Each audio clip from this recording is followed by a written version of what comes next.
এই পৃথিবীতে মায়ের মতো আপন কেউ হয় না। একমাত্র মাই জানে মেয়ের মনের কথা, মেয়ের চাওয়া পাওয়া, ইচ্ছা অনিচ্ছা, ভালো লাগা মন্দ লাগা। এই কথাগুলো কেন বললাম? শাকগুলো দেখে মায়ের কথা অনেক মনে পড়লো। কারণ 3 দিন আগে এই শাকগুলো আমার মা নিজ হাতে জমিন থেকে উঠিয়ে আমার জন্য নিয়ে আসছিল। আমি 3 দিন ফ্রিজে রেখে দিয়েছি। আর আমার মা 3 দিন ফোন দিয়ে আমাকে জিজ্ঞাসা করতেছে শাকগুলো কি আমি রান্না করে খাইছি কিনা। এতটাই লজ্জিত হয়েছি যে মাকে মুখ খুলে বলতে পারিনি যে মা, তোমার দেয়া শাকটা আমি এখনও রান্না করার সময় পাইনি। অন্যান্য খাবার রান্না করতে করতে আসলে এই শাকটা রান্না করাই হচ্ছে না। আমার মায়ের বাড়ির এরিয়াতে বাড়ির পিছনে কিছু জমিন আছে, আর এই শাকগুলো সবাই জানেন সে খোলা মাঠেই কিন্তু হয়। কলমি শাক, হেঁচি শাক আমার অনেক পছন্দের একটা শাক।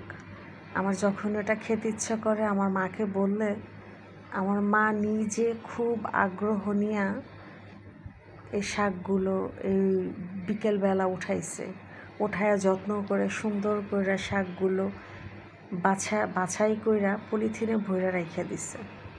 যখন আসছে তখন আমার জন্য নিয়ে আসছে। আসলে মা কতটা ভালোবাসে সন্তানদের, কিন্তু আমরা এই ভালোবাসার মূল্যটা দিতেই জানি না। কিন্তু আমিও তো মা। এগুলো আসলে মায়েদের কাছ থেকে শিক্ষা নেওয়া উচিত প্রত্যেকটা সন্তানের। দোয়া রইল সব বাবা মার জন্য, মায়েরা যাতে এভাবে আজীবন বেঁচে থাকে। দোয়া করবেন আমার মায়ের জন্য। আজকে দুপুরবেলায় এই শাকগুলো ভাজি করলাম, আর রুই মাছের কিছু টুকরো দিয়ে লেবু পাতা দিয়ে একটা ভাঙ্গা রান্না করছি। এটাও মায়ের কাছ থেকে শিখা। নিজে আসলে কিছুই রান্না করতে জানতাম না। মা যখন আমার এখানে আসতো মাঝে মাঝে আমাকে শিখাইতো, ওভাবে আসলে শিক্ষা। কিন্তু মায়ের রান্নার মতো এত টেস্ট হয় না। তারপরে রান্না করি। আজকে রান্না করার সময় অনেক মনে পড়েছে আমার মাকে, তাই মায়ের কথাটা বললাম। সবাই আমার মায়ের জন্য দোয়া করবেন।